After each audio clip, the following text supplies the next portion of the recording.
বিএনপির স্থায়ী কমিটির সদস্য সালাউদ্দিন আহমেদ বলেছেন, অন্তর্বর্তী সরকারের কার্যক্রম এনএসপির সরকারে রূপ নিয়েছে। ভোটের জন্য জনগণকে আবারও মাঠে নামতে হলে তা হবে ভয়াবহ।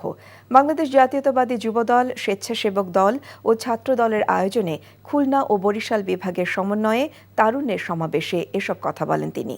খুলনা থেকে মোহাম্মদ আবু তৈয়বের পাঠানো রিপোর্ট, ক্যামেরায় ছিলেন আজিজুল ইসলাম।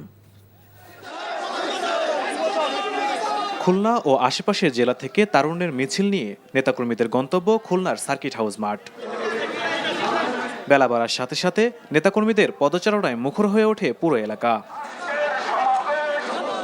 অনুষ্ঠানে প্রধান অতিথি হিসেবে উপস্থিত ছিলেন বিএনপির স্থায়ী কমিটির সদস্য সালাউদ্দিন আহমেদ। বলেন, অন্তর্বর্তীকালীন সরকার এখন এনসিপি সরকারে রূপ নিয়েছে।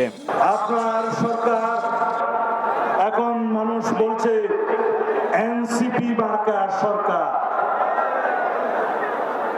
যদি আপনি নিরপেক্ষতা বজায় রাখতে চান তাহলে সেই এনসিপি মার্কা দুইজনকে পদত্যাগ করতে বলুন। যদি পদত্যাগ না করে আপনি বিদায় করুন। ডিসেম্বরের মধ্যে জাতীয় নির্বাচন দিতে সরকারের প্রতি আহ্বান জানিয়ে সালাউদ্দিন বলেন, নির্বাচন চেয়ে জনগণকে যাতে যমুনামুখী লং মার্চ করতে না হয় সেটা বিবেচনা করা উচিত।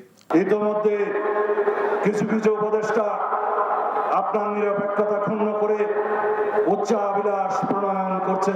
যথেষ্ট হয়েছে। আপনার একমাত্র ম্যান্ডেট বাংলাদেশে একটি সাধারণ নির্বাচন অনুষ্ঠান করা। যদি কোনোদিন নির্বাচনের দাবিতে এই অন্তর্বর্তীকালীন সরকারকে ঘেরাও করতে হয়, তা হবে আমাদের জাতির জন্য একটি দুর্ভাগ্য।